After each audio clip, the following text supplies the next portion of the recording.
topic, which is paano ba natin maiimbitahan ng mga tao papuntang Hagonoy? Kasi baka nakakalimutan nila na syempre maraming seafood dito, but we're talking also about tourism.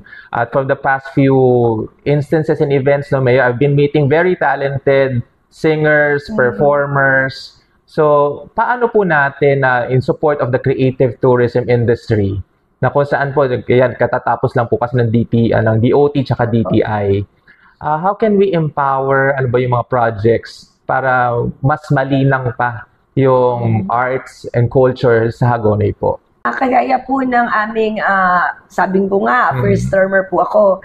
And siguro isa po sa mga program namin ay ang ating po mga kababayan, na mga talented na mga kababayan, ay hiningin po namin na makuha po ang kanilang makakuha po tayo ng listahan o makagawa po kami ng isang mga malakihang kompetisyon.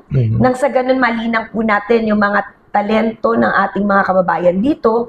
And then, gumawa po kami ng isa bang fiestahang bayan para po nang sa ganun ay makapagtawag din po kami ng ating pang mga ibang kaprobinsya o hindi po kayo mga taga Maynila o mga kaprobinsya natin na nasa Maynila na para po muli nilang matikman yung freshness po ng aming mga seafoods na dito po nanggagaling mismo sa aming bayan. Ang alimango, ang sugpo, ang bangus, ang hipon, talaba.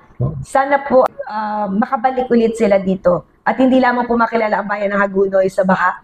Oo, tsaka nakikita namin, Mayor, you have a very charming personality as well. Na parang lahat itong mga performers natin, kumbaga, at least maging proud sila na whenever they're competing, not just in the Philippines, but also abroad, na talagang pag itaas nila ang bandila na talaga ay taga Hagonoy. So, tama ka po, sir. And sana nga po, hindi lamang po namin sila mabigyan ng parangal, hindi lamang po mabigyan ng recognition or incentive, kung hindi tulungan din po namin. Suportahan po namin sila sa lahat ng kanilang mga laban.